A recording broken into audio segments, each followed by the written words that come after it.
সবাইকে হ্যালো এলফিনা যারা যারা ভক্ত আছো ফ্যানস আছো যারা এলফিনার পেজ ফলো করো সবাইকে হ্যালো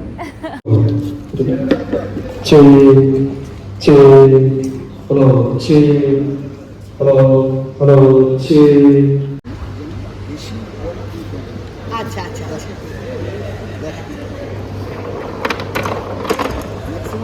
প্রথমেই পড়ে গেলে।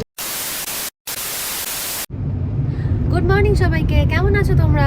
আমি আবারও চলে এসেছি সেলফি উইথ এলফিতে নতুন একটা ব্লগ নিয়ে। আজকে আমি চলে যাচ্ছি দিদি নাম্বার ওয়ানে। তো গাড়ি সকাল সকাল চলে এসেছে। তো আমাদের এই শুটিংটা মানে দিদি নাম্বার ওয়ানের শুটিংটা হয় রাজারহাট ডিআরআর স্টুডিওতে। তো এখন আমি সেখানেই যাচ্ছি রাজারহাট দিয়ে। রাস্তা মোটামুটি পুরো ফাঁকা, আজকের ওয়েদারটাও ভীষণ ভালো। তো ব্লগটা আমি কন্টিনিউ করবো, তোমরা সঙ্গে থাকো। দিদি নাম্বার ওয়ান থেকে গাড়ি পাঠিয়েছে সকাল 7টার, এখন বাজে 7:30। আমার বাড়ি থেকে রাজারহাটের ডিস্টেন্স খুব একটা বেশি নয়, যেহেতু ঢুকে গেছি এখন। এরপর তোমাদেরকে ফ্লোরে নিয়ে যাব, তার আগে আমাকে রেডি হতে হবে। এই যে এখন দেখতে পাচ্ছ আমি চলে এসেছি ড্রেস রুমে, চেঞ্জ রুমে। এই যে সামনে যে শাড়িটা প্রেস করা হচ্ছে, এটা আমার নিজেরই শাড়ি। আজকে আমি লিলেন শাড়ি পরবো, আর লুকটা একদম সিম্পল রাখবো। আমি হেয়ার ড্রেসারকে বলেছি আমার চুলটা জাস্ট স্ট্রেট করে। আজকে আমার লুকটা যেহেতু সিম্পল রেখেছি, খুব একটা বেশি সময় লাগেনি, প্রায় 1 ঘন্টার মধ্যে আমি রেডি হয়ে গেছি। এখন আমার চুলে একটু ব্যাককম চলছে, ব্যাককম করে চুলটা স্ট্রেট করে সেট করে দিতে বলবো, মানে বলেছি। তার সাথে একটা ছোট্ট টিপ পরে নেবো, আর তার সাথে একটু, যেহেতু আমি গলায় কিছু পরছি না, এই কানের দুলটা পরে নিয়েছি। কানের দুলটা কেমন লেগেছে সেটা অবশ্যই তোমরা জানিও কমেন্ট করে। আমার ভীষণ পছন্দের কানের দুল। মোটামুটি অলমোস্ট রেডি আমি, আমাকে কেমন লাগলো সেটাও কিন্তু অবশ্যই জানিও। এরপর চলে যাব ফ্লোরে, ততক্ষণ সঙ্গে থাকো। আর তোমরা নিশ্চয়ই এতক্ষণে জেনে গেছো যে আমি হয়েছি দিদি নাম্বার ওয়ান। হ্যাঁ, কীভাবে শুটিং হয়, কী কী গিফট পেয়েছি, সবটাই তোমাদের সাথে আমি শেয়ার করব। চলো, তার আগে তোমাদেরকে আরেকজনের সাথে আলাপ করাবো, দেখে নাও। হ্যালো দেখো কাঞ্চনাদিকে তোমরা নিশ্চয়ই সবাই চেনো। তোমাদের প্রিয় ধারাবাহিক জগদ্ধাত্রীর মা হয়েছে।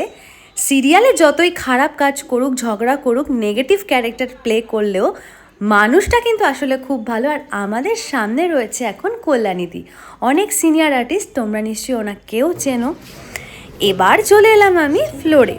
ফ্লোরটা তোমাদেরকে আগে একটু দেখিয়ে দিই, মানে দিদি নাম্বার ওয়ানের শুটিং কেমন হয় তোমাদের নিশ্চয়ই অনেকের মনেই এই প্রশ্নটা জাগে।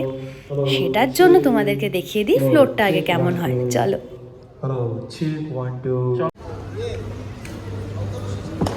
দুটো স্পিকার আছে, দেখেছিস তো সমীর? হ্যাঁ, দেখেছিস তো দুটো আছে তো? সেই ভালো।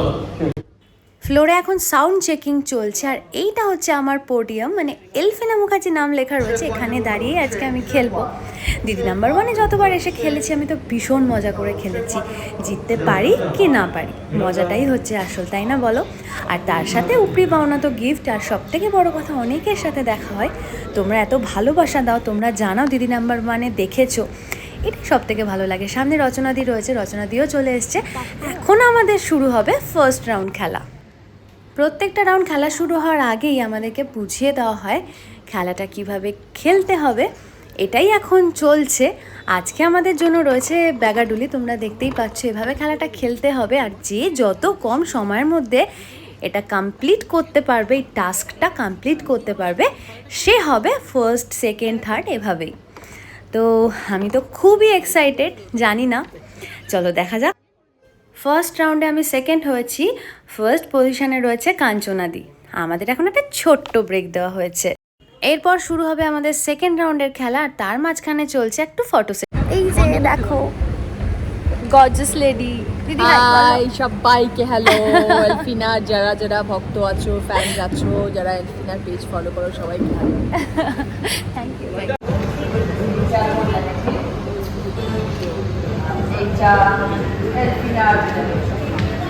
ফাইনালি আমি দিদি নাম্বার ওয়ান হয়েছি।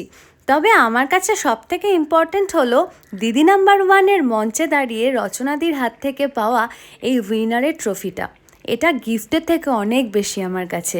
এর আগেও যতবার দিদি নাম্বার 1 খেলেছি, জিতেছি, এই উইনারের ট্রফি পেয়েছি, সব কটা কিন্তু আমি বাড়িতে খুব যত্ন করে সাজিয়ে রেখেছি। এই এপিসোডটা তোমরা যারা দেখেছো, দেখে কেমন লেগেছে অবশ্যই জানিও। এছাড়াও আমি কি কি গিফট পেয়েছি সেগুলো তোমাদের সবার সাথে শেয়ার করবো।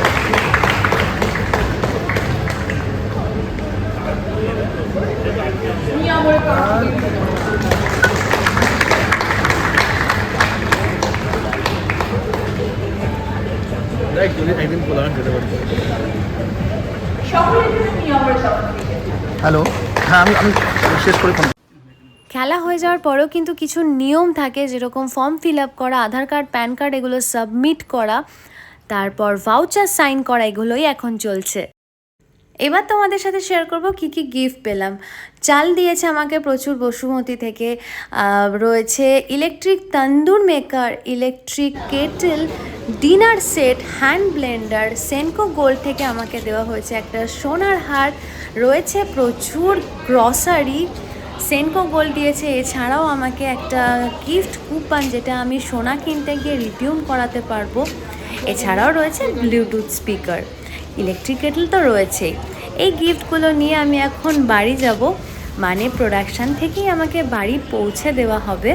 আর এই ব্লগটা কেমন লাগলো সেটাও কিন্তু অবশ্যই জানিও তোমরা। আর যদি ভালো লাগে তাহলে ছোট্ট একটা লাইক করে দিও, আর যদি আরেকটু ভালো লাগে তাহলে অবশ্যই সাবস্ক্রাইব করে দিও। দেখা হচ্ছে খুব তাড়াতাড়ি নতুন কোনো ব্লগ নিয়ে। ততক্ষণ সবাই খুব ভালো থেকো, সুস্থ থেকো, টাটা।